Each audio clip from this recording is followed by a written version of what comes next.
everyone, welcome back to another episode of the Hemmings Hot Rod Barbecue. On this episode, we have designer extraordinaire Steve Strope from Pure Vision Designs down in Simi Valley, California. Now, you've seen his designs in the pages of Hemmings, in the pages of Hot Rods, in movies like The Fast and the Furious. So Steve is one of my favorite all-time designers. He's got an aesthetic that is unmatched in my opinion. We're going to be back with him in about 5-6 seconds. But before we do, as we always do, we choose a car that, well, I choose a car that I feel is kind of in the vein of what the gentleman, the person, the guest might like. In this instance, I chose a wicked 1982 Porsche 928S from our Hemmings classifieds, of which we have 25 to 30,000 classifieds, as well as our online auction. Now, is this a Steve Strope car? Because you know him as a muscle car guy, as a pro touring guy. But I know him as a grand touring guy, as a GT guy, with tastes that you might not know about, but you will hear about on this upcoming episode. So come back in about 3-4 seconds and we'll get right down to it.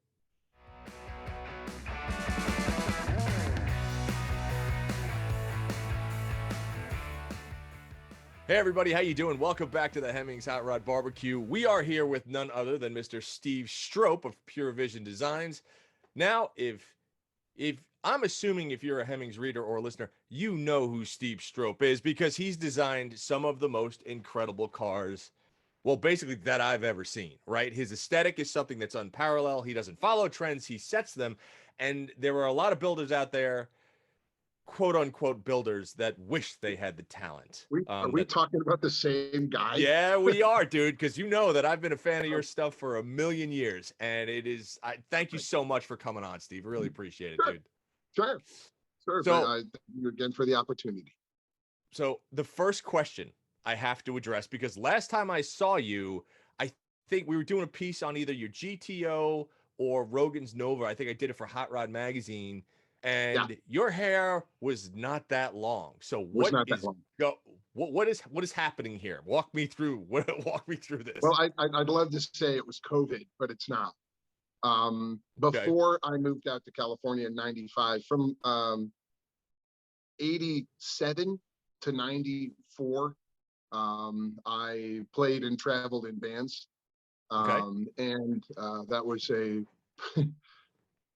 speaking directly to somebody in my industry who obviously is more than kind enough to say all the nice things you just said about me. I've done okay in our industry.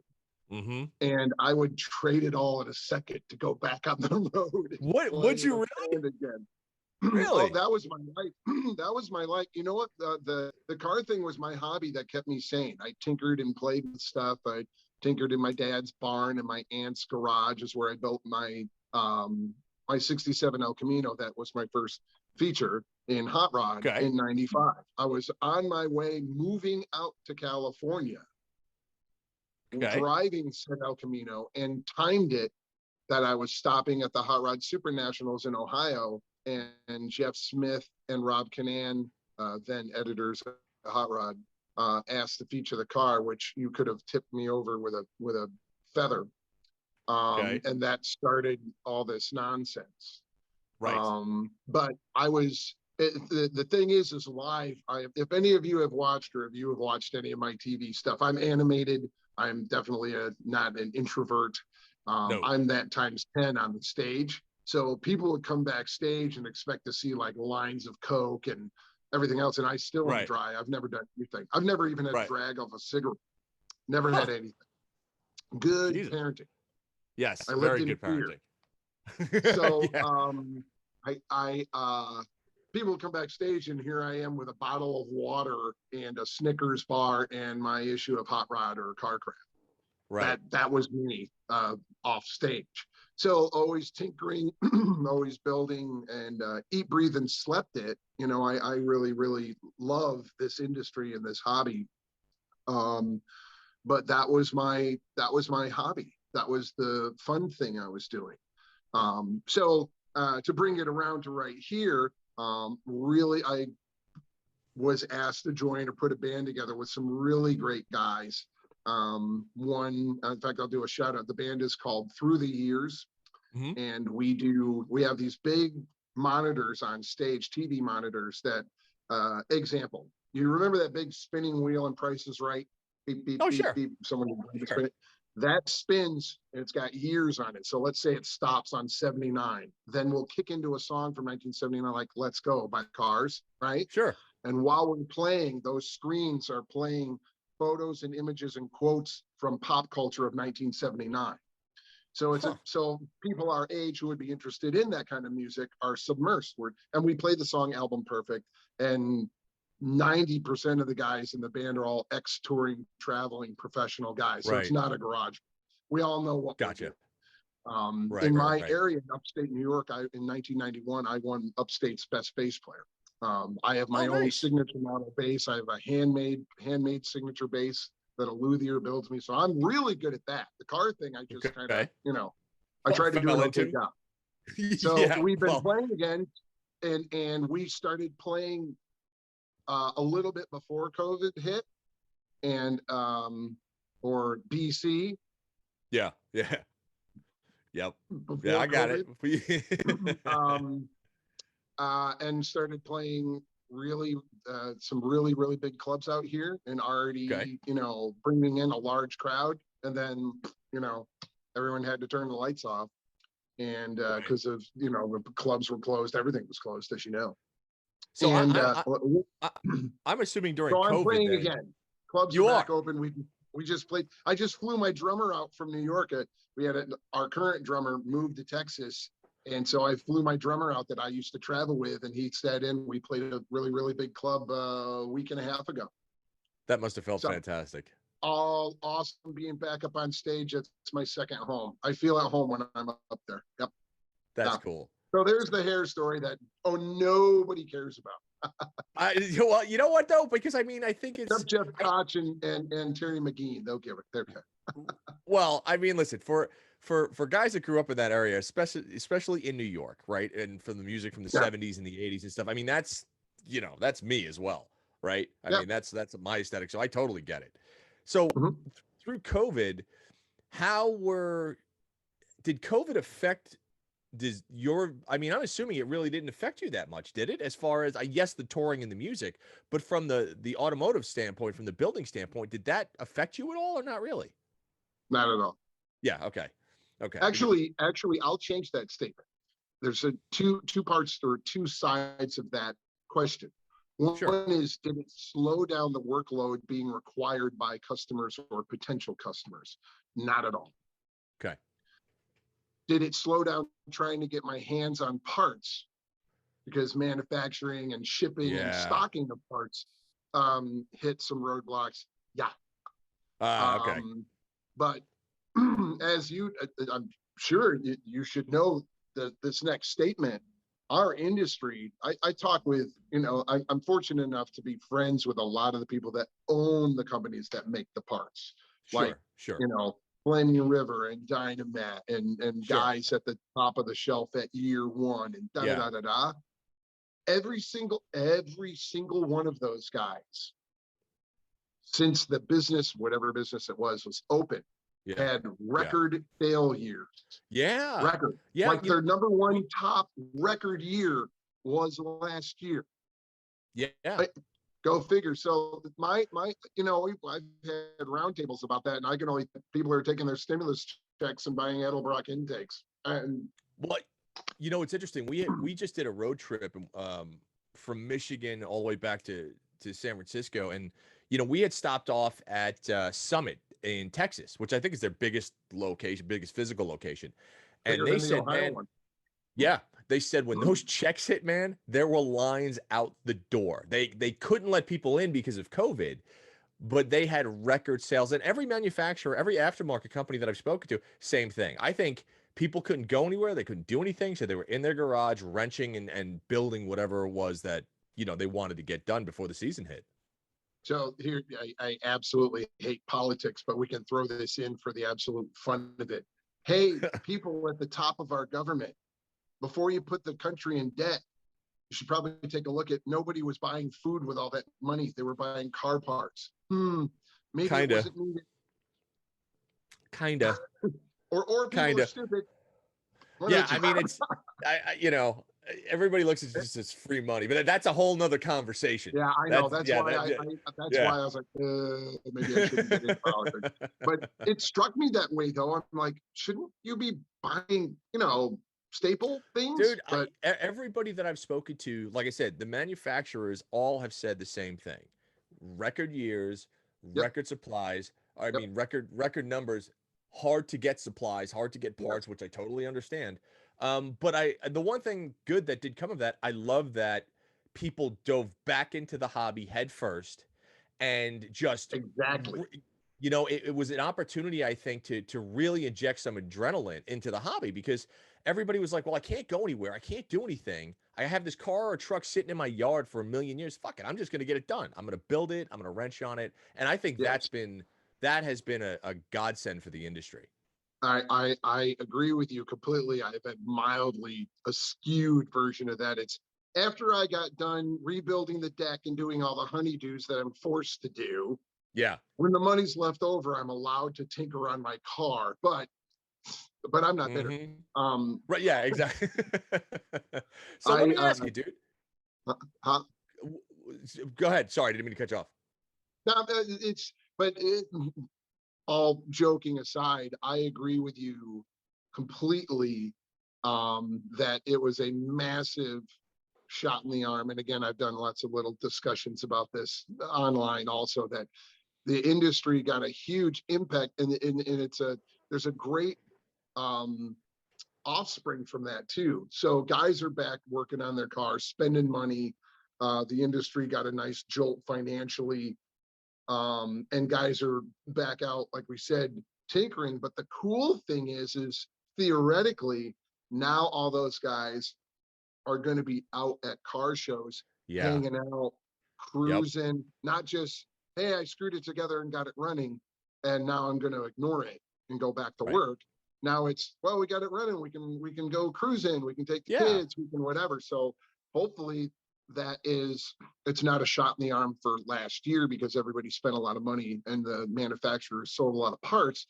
It's that hopefully for the next 10, 15 years, they're out Yeah. cruising and their sons or daughters enjoy it and they take the torch too. So it could be a very long-term over multiplying positive that happens, which is the real exciting thing to that.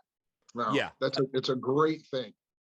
I agree with you. I mean, I don't know if you've seen it where you are. I know up here in the Bay Area, I almost feel like I'm seeing more and more old stuff Oh, getting yeah. getting out And there, right? Like so, obviously when before BC, right? You would see cars all over the place because it's California. You do see old cars, but I'm seeing a lot more old cars now. I feel like I can go out right now and I guarantee I see 5 or 6 just driving around going to lunch somewhere. yeah. So And one of the, I mean, down in I think it's down at Huntington Beach, there's a cars and coffee cruise hmm or a version of that yeah, that actually stops at a couple of different places, that they started that because of COVID, because you couldn't really park somewhere, right? right, And right, now right, right. it's that point A to point B kind of a cruise. And I don't think they're just in one parking lot. Maybe they have settled into somewhere now, but I mean, these are numbers given to me by like John McGann from Hot Rod. Yeah. Because he goes down there like 2,000 up to 3,000 cars. Oh, I mean, Steve, And we had a massive. show. A We had a show up here show that is spranked, which is really awesome. it's Hemmings did a show up here at the USS Hornet in Alameda. This was a few months ago, right? We were expecting 800 or 900 cars. We had 2,000 show Yeah, up, and we were yeah, like, "Oh, oh," you know what I mean? But I mean, the great part was everybody that showed up, they were behaved, they were great, they were yeah, people just wanted to be out with their automobiles and talk about them and socialize. And so it was a fabulous experience. And I think that everybody right now is just itching to get out. And like you yeah, said, they wrenched on them all last year and now they want to drive them, which is great. yeah. Really And is. the other cool byproduct that I've seen, because obviously tons of friends have sent me photographs and videos and talked about it, is this aforementioned giant cruise and all over California, because I've Hmm. dropped into different things. The um the horizontal, it's not Hmm. just tons of muscle cars. Right, It's right. supercars, sports cars, 4x4s, That's right. VW. I mean, everything. And they're all hanging out in the same parking lot Yeah, in giant numbers. right. So it's a cool thing that it's not the muscle car community or the hot rod community. It's the performance automotive community as a Yes. whole, completely remove their individual barriers Yeah. of who hangs out with who. Yep. And it's kind of like the strength in numbers deal. Sure. The guys that put that together, again, I wanted to get them on some stuff that I'm doing, like you're doing, just some interview stuff. And they were just a group of guys who were sick of sitting at home, and they wanted to take the cars out and cruise, and just Yeah. anybody, hey man, you want to come out, just hang with us, drive with us from point A to point B. And it just, it multiplied Yeah. like gangbusters. So what a neat group. They're Yeah. I saw shots, and you've got literally a couple of people I know with some really high dollar stuff that was high featured stuff, $500,000, $750,000 Sure, cars, sure. and they're sitting next to a truck whose tires are Well, higher than the roof of the car. that's just, well, let me ask you this, because I mean, the stuff that you've designed is traditionally muscle, but I know that's not, I know that your tastes go far and wide. I know Oh, that, the so same as that do group. you I'm very horizontal. I like absolutely, and everything I'm from there to there. same way. Like I love vintage, but I also love supercars. I love everything. You know what I mean? Yep. And to your point, the show that we had done, we saw that. I mean, we saw birdcage Maseratis sitting next to Toyota Hiluxes. We saw, a Ford GT sitting next to a 68 Charger. We saw, so you have this juxtaposition of these vehicles out there, and I feel like we're starting to see a little shift, right? I think that 5 to 10 years ago, I'll just say 5 years ago, if you went to a car show, you'd have the exotic guys over here, the import guys over here, the muscle Oh yeah. guys over here, and the trucks over here, where now everybody is just showing up, and it's kind of great, because now the exotic guy is going over to the muscle car guy being like, I really love that. Talk to me about this car. Who's also going over to the custom van guy, who's then going over to the 4x4 guy. So I feel like, in a weird kind of way, COVID knocked a lot of automotive walls down for It people, and did. that's been I, fantastic. I agree with that completely. And it's something I'm really happy to see, because I, for a long time, felt like I was kind of odd man out, because I have a large reference library, Sure, and I have every issue of Hot Rod magazine since 1947, sure. but I also have every issue of Evo. Mm-hmm. For you guys that don't know Evo, look it up, EVO. It's Yeah. a fantastic, incredible top shelf magazine out of Europe that handles mainly sports cars, supercar, and hot hatch, and has Mm-hmm. unbelievable apparently bottomless budgets for photography, because they Well, shoot in the Swiss Alps and the yeah, end it's of gorgeous. Africa. Just, I mean, Yeah, the photography is spellbinding, let alone the yeah, cars they're shooting. So I have always been someone that's like, hey man, it's cool, I dig it. yeah, A really trick off-road truck, I dig it. yeah, A bitchin', early Alfa Romero, it's cool with me. yeah, And that's been I feel very beneficial to me, because I have, me and Steve Stanford and I have talked a lot about this, of loading the design computer up with as many different ideas and options as you can. If yeah. all I ever looked at was muscle cars, that's all I would know, and that's all I would have for reference. Sure. But different, like the twin turbo Camaro we built, that was its ethos was based off an Aston Martin DBS. Mm-hmm. You know, a extremely high quality GT car. I wasn't worried about pro touring, even though by default you'd call it a pro touring car, but it wasn't. It was a Right. GT. It was Right. a high performance, way above stock horsepower, handling, braking Yeah. vehicle, but yet exotic materials like carbon fiber. The interior is Alcantara, and it Yep. was made to be comfortable to drive very long distances and not have to be uncomfortable like an Aston. Yep. So I use that. And then different things within our motorsports, like the Martini Mustang, Yep. that was based off if Ford got together with Martini, who mainly sponsored Porsche on track and rally cars, if they would have done a European spec rally car, which Sure. wasn't, I did a bunch of research. The very first races a Mustang product, a Mustang, ever won, they took first and second place in 64 and a half when the car came out. They took first and second at the Tour de France. So the Mustang's first wins were European road races. Sorry to tell you Right. guys, it wasn't an American race. It was a Right. Ford. It was a foreign European rally race. Yeah. So I was like, well, there you go. I've got that. And I wanted to put that Indy motor, that 4-cam Yep. Ford Lotus motor in it. And then I, lo and behold, cover a hot rod back in 68 or 788. Ford did it with Autolite and put that motor in a Mustang to go record setting at Bonneville. So for me, I could theorize it's not out of Ford's wheelhouse to go road racing Sure. in a Indy 4-cam motor in a Mustang. I just did it my way. So without having the background of liking all these other kind of cars outside of this, I wouldn't have that. I wouldn't have that knowledge to pull from to come up with the ideas. So I've always felt I've been fortunate that I personally like all that kind of stuff. I don't force myself to look at it so I can get ideas. I get a billion magazines here and go through them all with a comb. So do you think, so if for people out there, if you're not, like I said, if you're not familiar with Steve's work, you have to just Google and look, because the design aesthetic that you have is very, very European. There's no one can look at what you design on some of the cars that you do and say, oh, some of them. Oh yeah. But I mean, when you talk about, I mean, hell, even you did this car years ago, but the red 71 Satellite, the GTX-R. GTX-R, the world's first paddle shifted muscle car. But I mean, that was amazing. But then you look at like Poteet's 68 Charger that you did. And then you look at the Fairlane. You look at,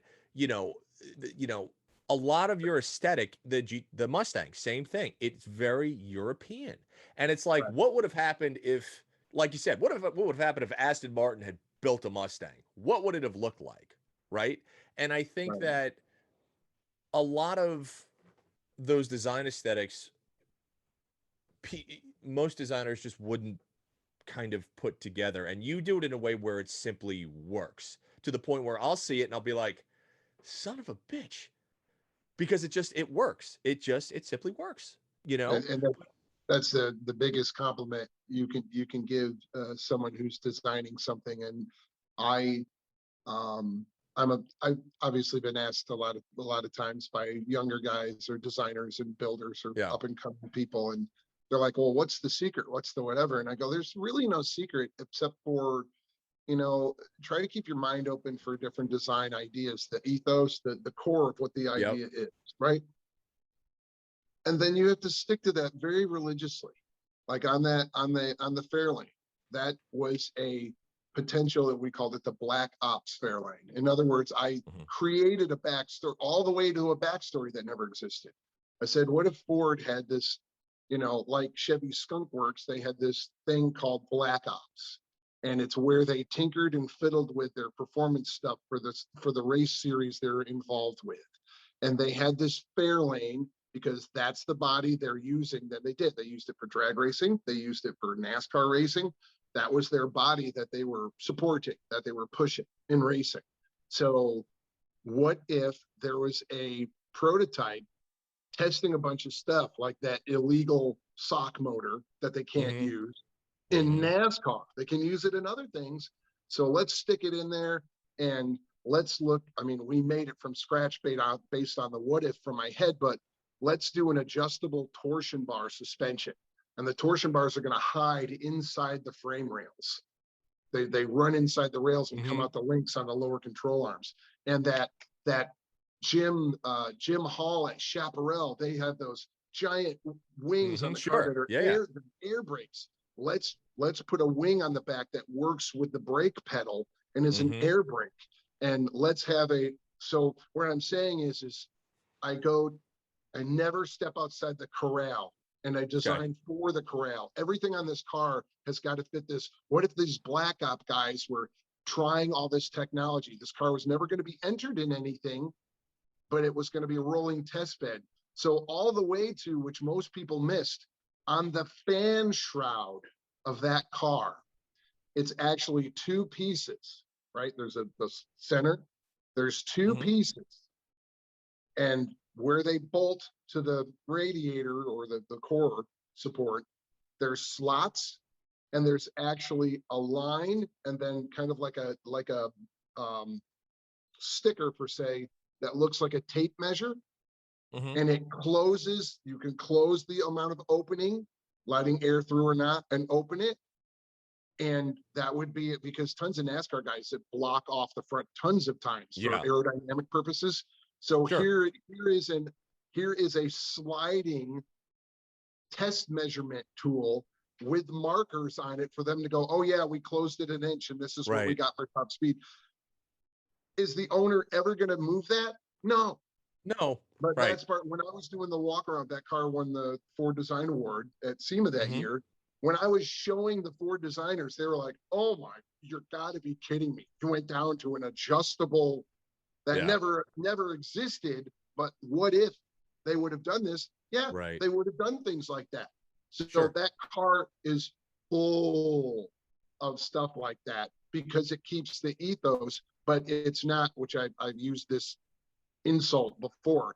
It's not a neon pink blower and a neon green wing off the back. It doesn't say, look at the things I did, which that is where I think a lot of people make the mistake. They're so busy trying to tote all their talent that there's nothing, I'm being a jerk here, nothing tasteful.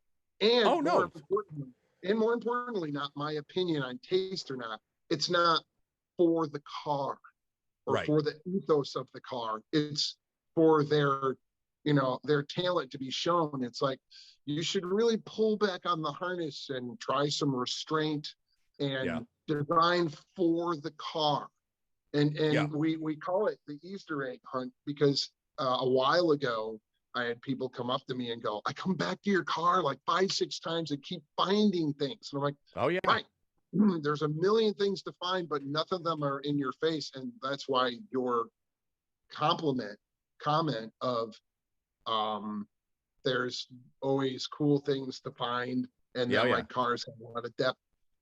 Nothing stands out by itself. The car does the talking. And the more you look around, it's like, oh, that's neat. On the Martini Mustang, there's little looped handles for door pulls, like off an RSR Porsche. There's an endless, that car.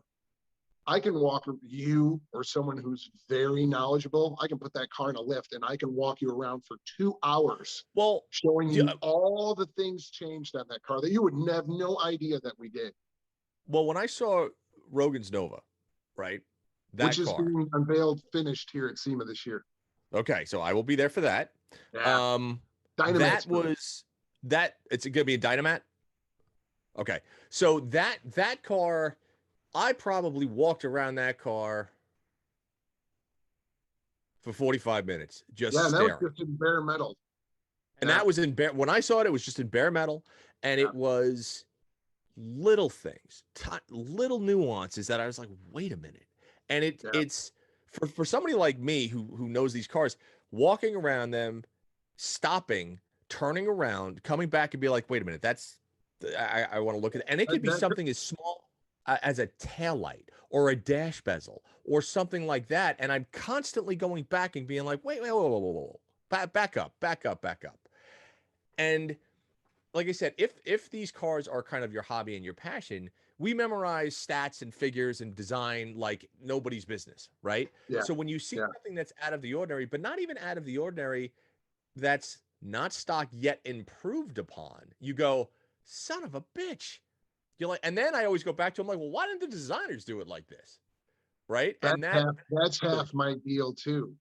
I Yeah. try to clean up back to the body in white kind of idea and Hmm. trim up. Example on the aforementioned twin turbo Camaro, Hmm. there's still the little stainless rain gutters on the side of the Yeah. body.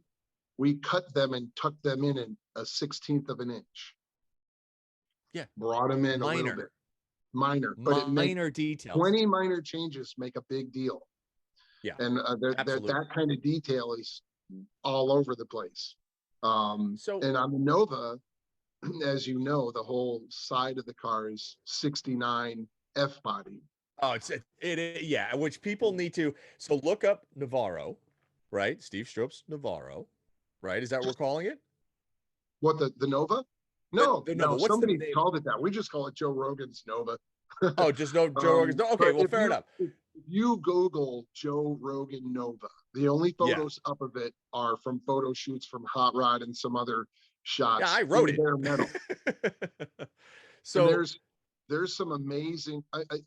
There's so much concentrated effort mhm, into making sure all those panels, the side of the fender, side of the door skin, side of the quarter panel, work in union, because they have nothing to, not one Camaro sheet metal part has anything to do with a Nova part. None, right, nothing. right. People are like, well, they're kind of the same. Look, let me tell you, the front fenders, if you position the wheel well perfectly over at 12 o'clock over the front wheel, the wheel opening of the fender, Yeah, when you're first simulating, when you cut the side of the Camaro fender off, here you got it, you're just gonna tape it yeah, to the side of the Nova. So you center the wheel at 12 o'clock in the wheel well. The overhang of the Camaro fender past the Nova front, where that fender ends, is like 4 inches plus. And in the wow. rear, when you fake up the rear quarter panels, by the way, are Firebird, not Camaro, Huh. because I Okay. didn't want the gills.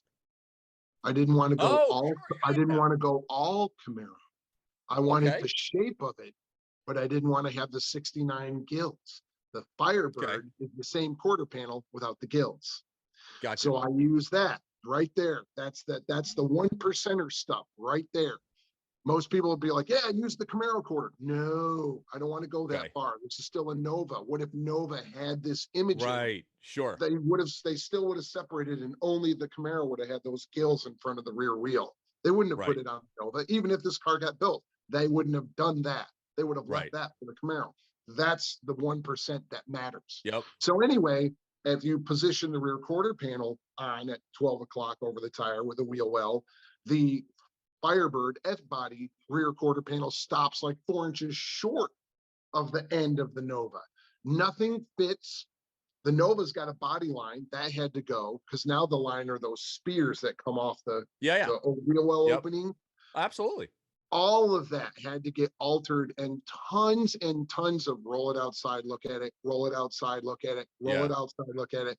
Besides the, how in the world are we even going to blend this with that? Yeah. Because it didn't fit. It had Right. nothing to do with it, nothing to do with it. And luckily we had a gentleman, Joey, that was over at Mix, who was a master metal man. And we just said, we tapped him for it. Because, Right. I know my limitations. You Right. calling people who are better than you. You don't have an ego. You do what's Right. right Of for the course. car. You do Right. what's right for the car and for the job and for the customer. Hmm. So, and it's interesting because everyone's walking around it. When I had a private get together and an unveil, and they're losing their minds. And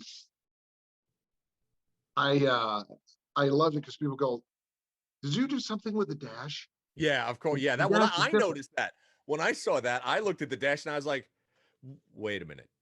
Yeah, And and we had talked about it when I was at your that's a place, and I GM was just, dash, but oh it's yeah. a Corvair Corsa dash. Hmm. And if you guys out there again want to bother yourself, go on to Google and look up a 67 Camaro dash, and it's just those long, deep tunnel, Hmm. speedo intact. And you look up, it's a 65 or 6 Corvair Corsa dash, and you'll be amazed. It's the same dash, except Hmm. Outside of those two big tunneled Speedo and Tech, there's four little smaller gauges like Hmm. water pressure and oil. And oddly enough, see, the Corvair dash was built first, created first. Well, the guy who designed that designed the Camaro dash. So you're like, you lazy. All you did was remove four Right. gauges. Good grief. Right. So Right. it is a GM looking dash because it's a GM looking GM dash. dash. Yeah. And so what I did is from where the dash meets the windshield, the first 4 inches is Nova. And then the rest, I measured how far out the Nova dash ends at the dash pad from the windshield, got that measurement, kept about 4 or 5 inches of the Nova dash, and then from the rest out is the Corvair, because the Corvair dash was not deep. Gotcha. But by taking from here out, I used the Corvair dash pad and then rolled it down Yeah. on the sides, and voila. It's not that Boom. easy, but it came out fantastic. And that is, for good or for bad, that is that is a perfect example of the difference between me and a lot of other builders who will Yeah. now, 3D simulate and, do some amazing computer design, super trick dash with Yeah. super trick, whatever. And it is amazing. And there's talent there and there's design that is stunning, but that's not my kind of car. That Right. that for me next year won't matter because everybody else will have a new Nito 3D Yeah. computer designed Right. dash, and they're trying to outdo each other. Where my goal with example, do you feel the Martini Mustang? If somebody dragged that out 20 years from now, does that car look dated in any way? Oh Does it no, look like, oh, not at that all. was built in the, yeah, it won't. It never No, will. it will always look fresh. Right. Always look Always. fresh. And I Same think with, that's you the know biggest what, thing. even though it was very heavy pro touring, it was so simply, and it really, I'm really happy with it because it still looks great, is the Hammer Roadrunner. Well, Hammer's kind of an icon, right? Because when Hammer Right. first came out, one, I think everybody's first glimpse was probably in Fast and Furious, right? Yeah. It was the Yeah. second movie If when you when weren't Diesel reading was Hot running. Rod, then yes, you Right. saw it in Fast 3. Right. So, and that was, as a I'm not I don't want well, fuck it, I'll use it. I mean pro touring, right? Because I mean I've got my It pro was a touring pro touring car pro touring in car. the essence of, sure. Yeah, but it blended color, sport, and performance in a way that few do. Because there are some cars that you look at that you'll say that was built in 1998 and the wheels were got from here and the seat was here and this guy did the paint. Yep. Instantly. There are other cars that you look at and like you said in 20 years you'll look at Hammer and you'll go that's great. The wheels are It's a understated, nice the car. aesthetics, and it will always be a nice car. Yeah. And And that's the key, right? yes, it is. And that's my That's the key. goal. My Yeah. goal is it always looks good. It looks like itself, and there's no dating of it. And No. again, on that car, that's a BMW color called Sterling Gray. Oh my gosh, when we put that car out, I cannot tell you the amount of phone calls and emails I got. What color is that? I'm painting that. There's a million Roadrunners painted that color. Oh, absolutely. Well, it works. I mean, that Um, would a compliment, right? oh, it So, was. And the gauges that I did with Shannon at Redline Gauge Works were the gauge layout and the yeah. font was all lifted from a Porsche 911. So the I mean, heavy off the counter European imaging, but yeah. blended in carefully. Yeah. Well, So let me ask you this, Steve. So and you've got like the new Fast 9 that's coming out. I mean, your cars are featured in that movie. I mean, it's really cool to see your stuff everywhere. But let me ask you because you've done so many muscle/pro touring. Knowing you, I know your tastes go far and wide. So I personally, this is my own guilty pleasure. I want to see a European Steve Strope something because like 10 years ago, designers weren't really messing with European cars. They weren't really playing with them. And then all of a sudden, Singer popped out with these 911s that were $1 million. And amen. you go, absolutely. And you go, wait a minute. What do you mean I can modify? What do you mean I can outdo the Germans? Yeah, and funny thing is just to show how their group of people looked at it. Those 911s before Singer, there was Walker. I Mm-hmm. think his name is Angus, right? Mm-hmm. Guy with the the dreads. He's a Yeah. clothes designer. Yeah. His Magnus. cars Yeah. were called Outlaws. Yeah. Outlaws. Well, Well, I mean, then they got, no, I thought it was awesome, but it's so it was funny great. that community, when they first branded it something, branded it Outlaws. It's like, Well, I mean, you're not well, Porsche, restoring it back to spec, listen, which I man, love. Porsche guys are like Yeah, Mopar I guys, know. right? They just kind of are. And I know both communities because I got 2 Mopars and I have a Porsche. So like Yeah. they look at you and they're like, what do you mean you modified that? You know you can't do that. And my feeling to that is always, you know, the bird goes up instantly because F you, my car, get the hell Right. away from me, right? But why? What in what world can you not modify something and not improve upon it? I'll tell you how and it's our community. It is our community that started this, and there's, I mean, the facts are just in the print alone date back to when people are modifying the factory vehicle. It's us. Yeah. And in the different European magazines I get within the last 2 or 3 years, there is every other issue, whatever it is, Mhm. tweaked, screwed with, Oh played with, yeah. an older Lancia that's got a new And four I cam love it. motor out of whatever. Absolutely. It's They're great. all digging on it. And you know what they call it? Mhm. Resto mod. Yeah, I know. It's the best. So what are you gonna all right. I mean, tell me you're building something European because that's what I Well, like. I want to see something like that's and I'm just talking from here. I want to see a Steve Strope Euro creation. well, Are oddly you enough, playing? there's going to be a 1971 911T coming in. Yes. Okay. Okay. Good. um, Good. and I've actually been talking with one gentleman about a Lamborghini Urraco. Oh, no shit. Okay.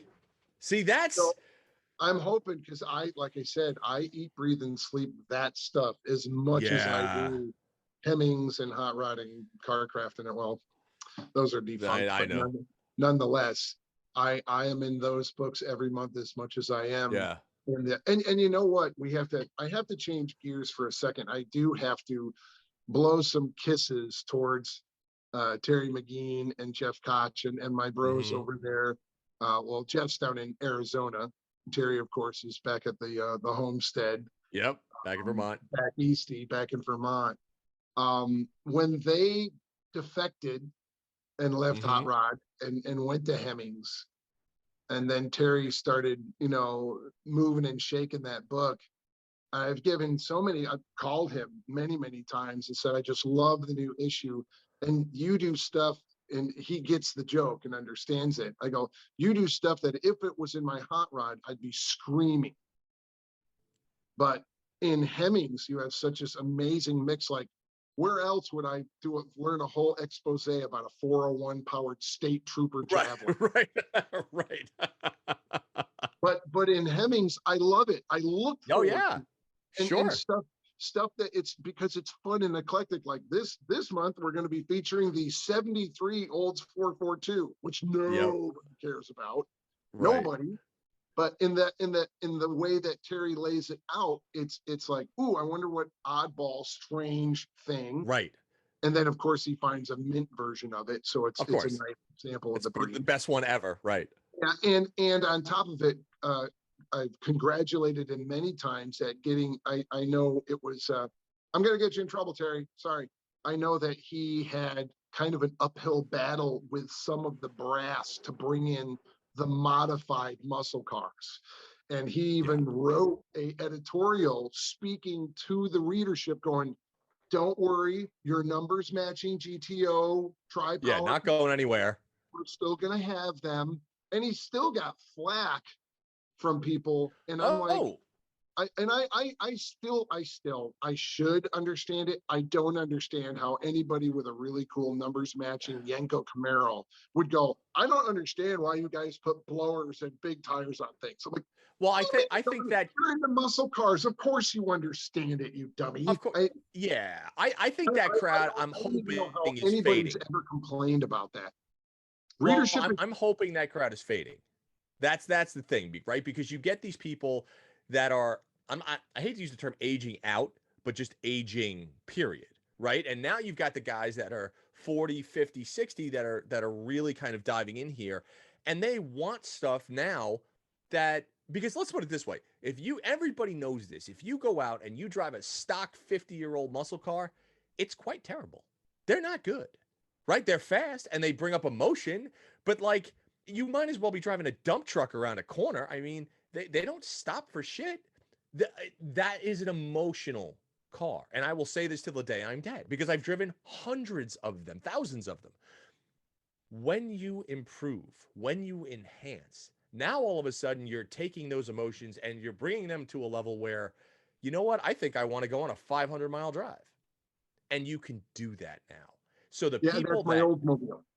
that's exactly correct. That's exactly correct. I mean, we Yep. have, like, I've got my 69 Daytona, my tribute car. We're doing a red eye in that because I don't want to deal anymore. I want to drive 100 miles an hour across the United States reliably, air conditioning, blah, blah, blah, and do it in the way that I want to do it. So anybody that says you can't modify or they still get pissed, it's like, shut up. The good news is everybody, like at Hemmings right now, we are totally flipping that on its nose. You're going to see a Yeah. lot more stuff Oh, that yeah, I is know. modified because we have to. And as you know, in this industry too, to keep the book alive, you need paying advertisers. So if now Exactly. now bringing in a readership that modifies stuff now, instead of just restoration places like Year One and which, Yeah, by the way, Summit love Year One. yeah. Now it's Summit. Now That's right. it's MSD. Now Oh, it, absolutely. you know, Holly, now you've got absolutely. way more paying advertisers, because now you have a wider field of enthusiasts who are Yeah, willing to put different parts and components on their car. Now you guys correct. can advertise suspension companies. That's right. You know, the And you need evil them. Hotchkiss, I mean, the horrible global West. yeah, because You know, God forbid you make your car better. God forbid you take 50-year-old technology and make it better. and speaking of this, the interesting thing is, you know, our shop, as you stated, you know, we've done a lot of high end stuff that is Mhm. not cheap. But my Oldsmobile, that cute little blue Yeah, Cutlass, is about to be in its fourth magazine. that's great. And right, well, I took it to SEMA. We had it in Dynamat's booth, Yep. and it's just a nice car, and I don't think it's anything beyond a nice car. And I had people from the industry coming up to me going, "This is my favorite car here." I'm like, "Are you?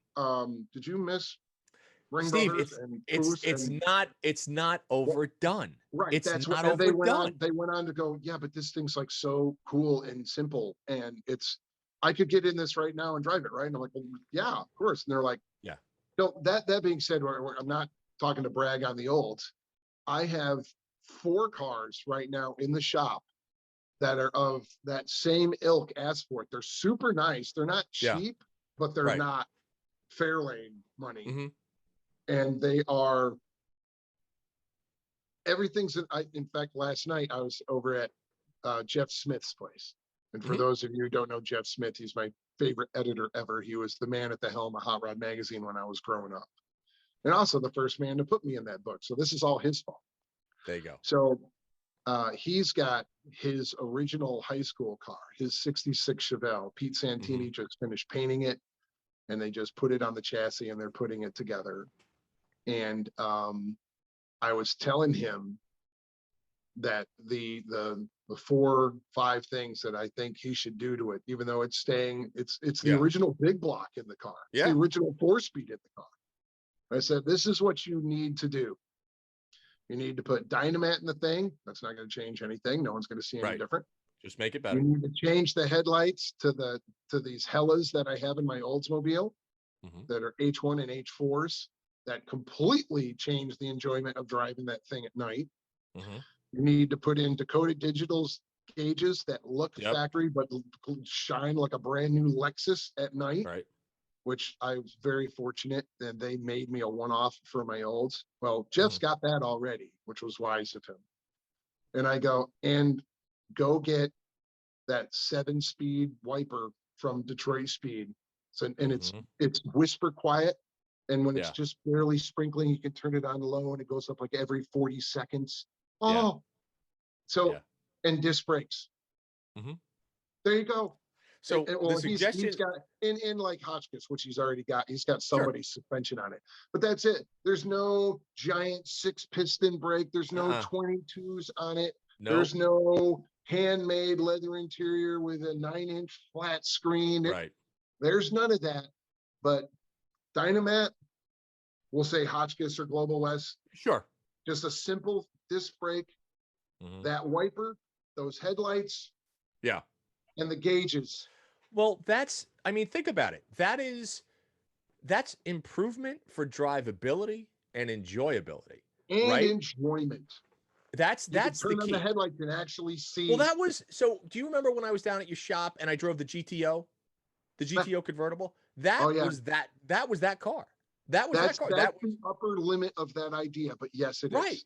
But the fact of the matter is, you got in it, you turned the key, started, ran beautifully, brand new, fuel injected. I think it was, did you have an LSA, LT4 in that? LSA. LSA.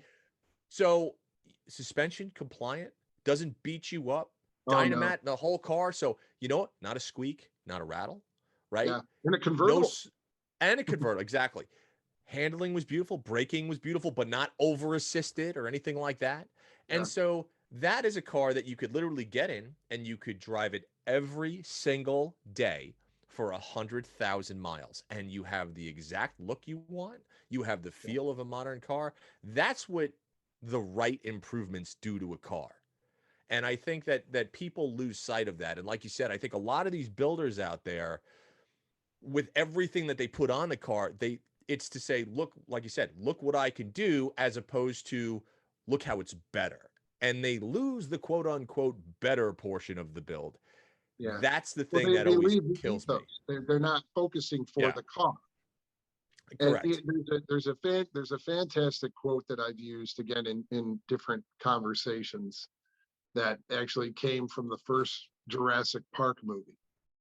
And Jeff Goldblum's character is harassing the old gentleman who owns the island, Yeah, who's just driving him crazy with all his negativity. And yeah, he goes, your scientists were so busy figuring out if they could, they never stopped to think that they should. exactly correct. And in the fabrication hot rod world, I have seen vehicles that the quality of the workmanship is outstanding. And I'll just be rude, tacky as fuck. Mm-hmm. It's Mm-hmm. horrible to look at. The car is Oh an yeah, abomination as far as I'm concerned, image wise. correct. It's not for the car, it's for their Yeah, talent. correct. So, okay, you know what? You got up on your soapbox, you got your megaphone, you screamed, I'm here. How about next time you design a car with a theme and an idea, stay inside that corral, and amaze me with quality throughout, but Yeah, a tasteful thing. Now I'm going to pay attention to what you're doing, because I can find a million amazing welders and yeah, amazing metal guys and amazing painters. They're all over the place. Do you know how to wield your obvious talent tastefully? mm-hmm. There's the tip over. Yeah, Show me something with taste. Show me something 10 years from now. It's still gonna be like, wow, that was a really nice car, you know, mm-hmm. or a really nice job. That's the only thing that's gonna prove you is that you've got longevity. What's the old term, flash in the pan? Yeah, You know, exactly. what good's that? You know, Yeah. I'd rather be a band with 20 albums that did really well than one hit song that Well, never went anywhere after that hit song. I think that, I think obviously you've been doing this a long time. I think you've proven that, right, in Oh, the industry, which is fantastic. Which is one of the reasons that, like, not, and we've talked many times, and yeah. like I've been to your shop many times, and like, you know, from a design standpoint and the stuff that you do, that's why I'm just such a massive fan. Um, but Thank you. you know, and it's just, dude, it's just always good to have to talk, because it's, again, I you're one of the few people that you can have a conversation with that doesn't tout, look, look how amazing I am. It's just look at what Because I'm works. not amazing. Well, I mean, again, I look at a whole bunch of different cars, and I have driven every combination of suspension, of build, of this, of that. Yeah. I have gotten at most of them and just been like, Yeah, it sure missed, looks neat. missed it by that much. Much. You know what I mean? Yeah. So, well, I'll tell you, dude, we're coming up insanely on an hour. So we're gonna clip it real soon, but I have to Yeah. ask you one more question Sure, of before we course. close. Yeah. What do you want to build? If you could build your car for Steve Strope that you would drive for the next 20 years, the next 10 years, what would you build? And it could be any manufacturer, anything. What do you think it would be? Like, just what do you think it would be? What do you want to get in behind the wheel of and just be like, yep, I like this. I'm good here. You know what? I'm very fortunate because there's actually three answers to that, and one of them's done. My Oldsmobile is one of them. I'm really happy with that car and really enjoy Good. driving it. And I've got two in the hopper. One, a bunch of people saw it at SEMA. In the Grand National Roadster Show, I had my 67 Buick Skylark in bare metal, and Oh it's got yeah. a blown injected Hemi, and it's Mm-hmm. done like a late 60s funny car. Yep. That is a You're right. that's a naughty car. Yeah, just a giggle. Yeah. It's going to be all black with a red gut, and on the deck lid in that 70s curvy font.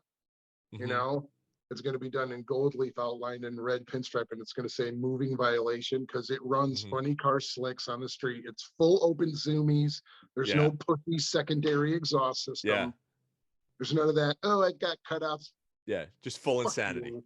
It's Right. got zoomies, and Yeah. there's a red pinstripe that follows along the whole main body panels. You know, that 60s kind of pinstriping. It's real thin. It'll be red. Car's all black. And above the driver, you know, like a NASCAR where they have the drivers' names, Yeah. Yeah. right? Written. Well, it's not going to be that big. It's just going to be real small, you know, thin little Yeah. pinstripe brush. It's just going to say quotes, and it's going to go, "Yes, officer." Mm-hmm. Perfect. So that car, I will be, because I moved the wheels forward 5 inches, and Yeah. it's very dear to my heart. Pete Chaporis, who, as you know, passed away a few years ago, the man who started Pete and Jake's, helped me because that front suspension, it's a 4-bar dropped axle, but integrating it into a 67 Buick Skylark has nothing to do with putting it on a 32 full. Absolutely nothing. And he was amazingly helpful. He would call me up and go, "How's my Buick?" You know. Yeah. So I lost the end of my thumb on that car working on it. So when that's rolling down the road, full zoomies in chat, You'll rolling be on good. this slicks, I'm going to be a very happy man.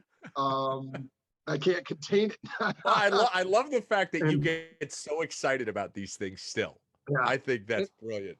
and the third one is I have growing up I built a million model kits, but one that I completely repeated was Model A pickups.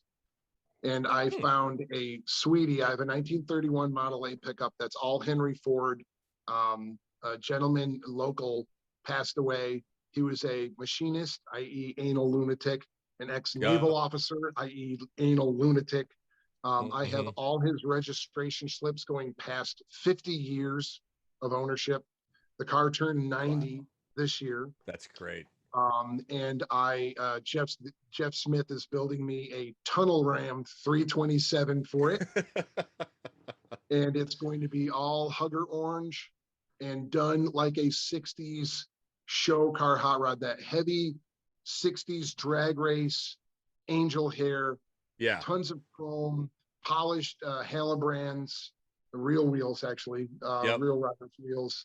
And, you know, just that killer bitching, and the detail, I'm going to grind the engine block smooth. And so all orange, chromed tunnel ram, velocity stack, the bells, you know, total time trip. Plus, you never see anybody tunnel rammed anymore. No. So I'm gonna be a happy little skunk in that truck too. So I got a really, really sweet cruiser. You know, the Oldsmobile's got those heated and cooled Porsche seats, and just drive about. I just took, again, McGann came up Mhm. He's ridden with me. A bunch of other people have ridden with me, and that car's in the ground. It's lowered, Oh yeah. and you drive it, and that thing is just. I played with it a lot. Played with the steering, like 4 Yeah. different steering boxes, and that thing just Yeah. sweet as you. Next time you're down, I'll have you drive it.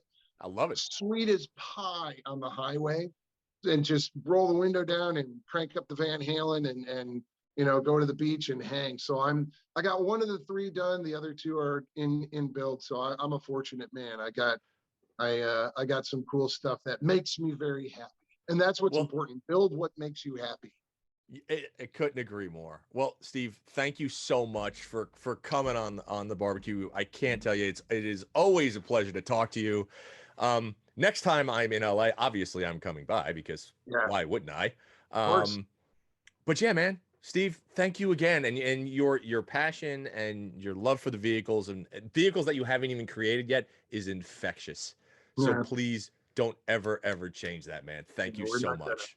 And thank you for the opportunity, Mike. Thanks for the patient listening ears of everyone Ah, that's dude, always, staying on. always. All right, buddy. We will talk to you soon. See y'all later. Thanks for listening, folks. And again, please subscribe to the Hot Rod Barbecue podcast. If you're on Spotify, check us out there. Subscribe to it on iTunes. And if you are going to go to YouTube, make sure you go to the Hot Rod Barbecue podcast and hit that subscribe button, and we'll come to you every week.